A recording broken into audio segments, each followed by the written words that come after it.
Okay, just before we crack into today's video, let me explain how you can help us. More and more Kiwis are waking up to the fact that New Zealand is in big trouble right now. So how can we turn this country around? The answer is through education.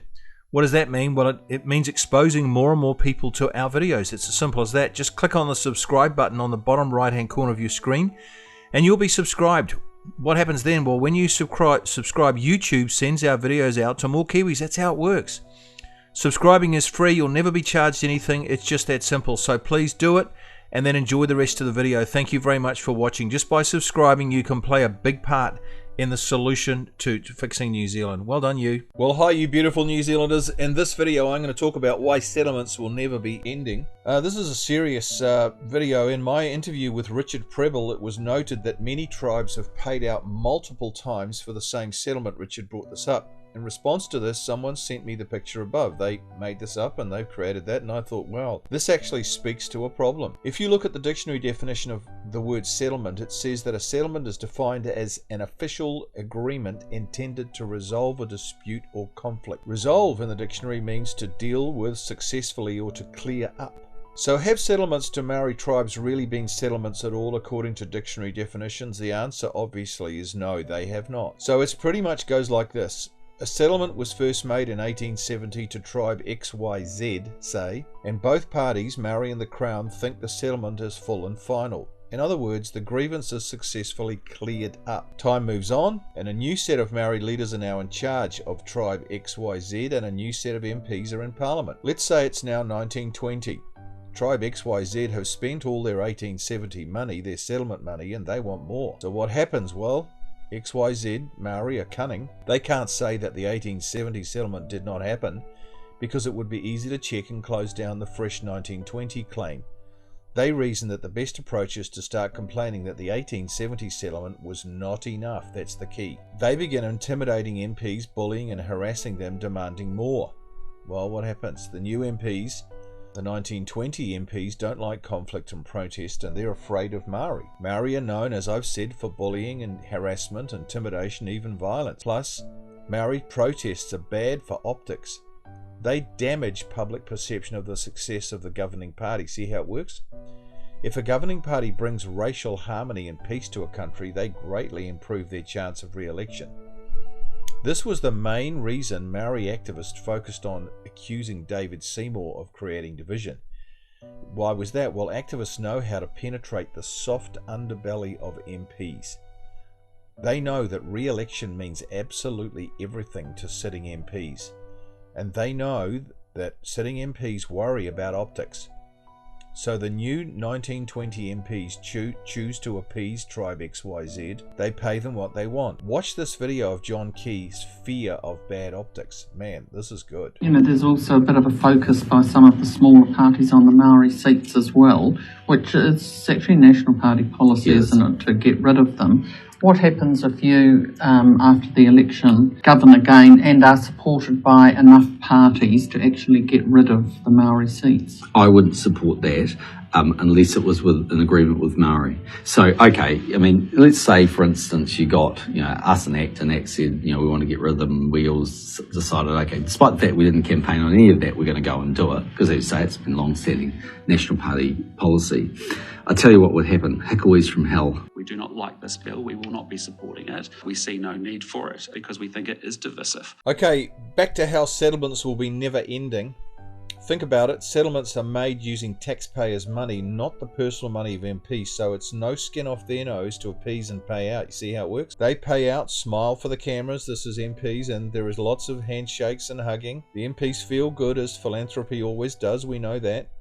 Tribe XYZ feels glorious. Their bank balance has just ballooned. What happens is, though, is other tribes quickly catch on, and they too see that complaining, protest, bullying and harassment and intimidation, they really work. They pay big dividends. So they have a crack too with this line, the last settlement was not enough. See how it works? So the gravy train picks up speed. So now it's 1960, say.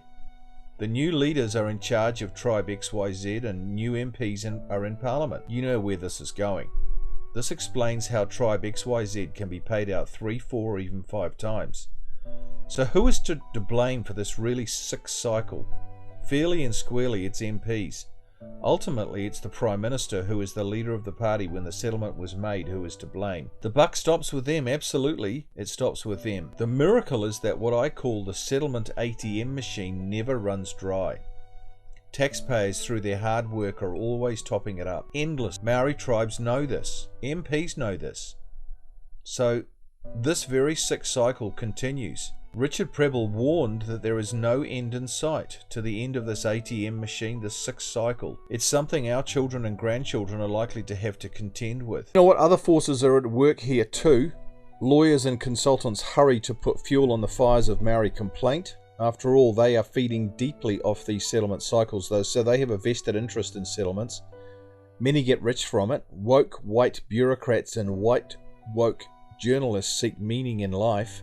So they join in with what has essentially morphed into the Maori religious experience. It's become like a cult for many. This Dravy train, which picks up speed and size as the years roll on, this sixth cycle will ultimately destroy our beautiful country. We're going to become the Zimbabwe of the South Pacific in no time. So it's not a matter of if, but when. Ultimately, as I said, only one person can stop it, and that's the Prime Minister. That's why he features in that graphic above. But will he step up and step in and put an end to all this? He can, but will he?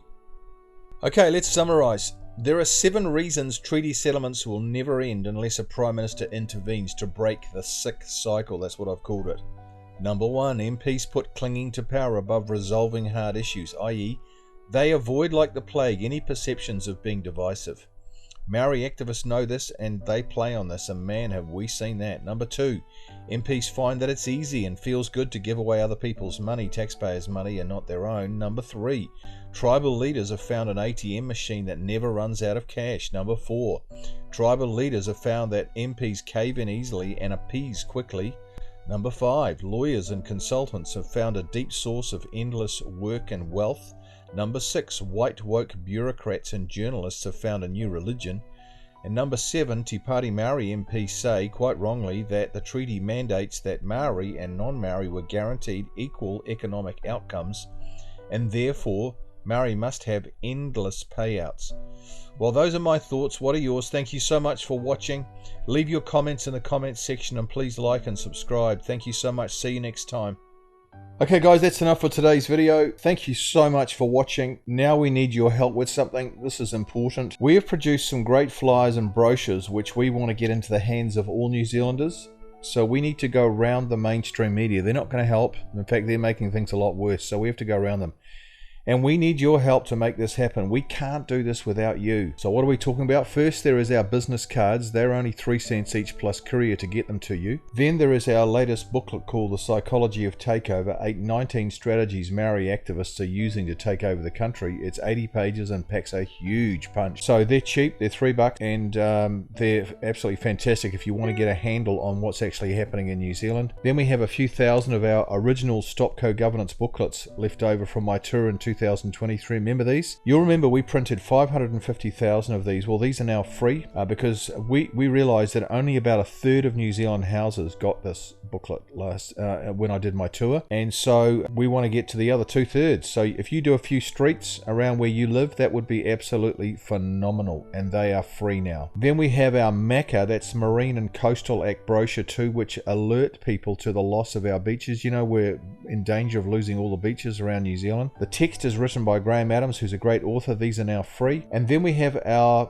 beautiful bumper sticker, which we've just made. And why are we doing this? Well, New Zealand's identity is under threat. We know that. First activists have and are still trying to change the name of New Zealand to Aotearoa. We don't want that. We must oppose this. This is rubbish. Where's the referendum saying that we want to change the name of the country? There was none. It was just forced on us. Second, Maori sovereignty flags are appearing more and more all over the place, and they're just treason. So we've got to get these bumper stickers out. So we've printed some awesome bumper stickers. They're $3 each, and they measure 21.5 by 6.5, so you can see how big that would be on your car. To get any of these free products, all you need to do is pay for the courier to get them to you. For the products that cost something, like the bumper stickers or the little psychology booklet, it's the cost plus the courier to get them to you. So to order any of these products, just use this email address, cards@stopcogovernance.kiwi, and we'd love to hear from you. Finally, if you want to access all the videos we've ever made, including all our most viewed and most popular videos, and have them all in one place, which is what people are asking for, then just type in this address into your browser. There it is there, https www.youtube.com/@StopCoGovernance, and you'll find it goes straight to our channel. Then what you do is save this address to your computer as a favorite. Job done. Well done. Then you've got them all in one place forever. And all the new ones that are coming in get placed into that address, so you won't miss anything. Okay, last thing, please, oh please, don't forget to subscribe. When you subscribe, you'll get the latest videos straight into your inbox. You'll never miss a video, which is great. You'll link up with like-minded people all over New Zealand, and that's very, very stimulating to have meet up with all these people who think like you. You'll be telling YouTube, I like these videos, and they will respond by advertising our videos to more Kiwis for free. It's incredible what they do, but it just relies on you replying to comments and making comments and liking things and sharing things and activity. That's what it is. It's just activity on our channel. And turning New Zealand around is simply a matter of reaching more Kiwis with the truth. So just click on the subscribe button on the bottom right hand side of your screen. The little yellow arrow is showing you where it is, and you'll be subscribed. Okay, see you next time. You guys are awesome.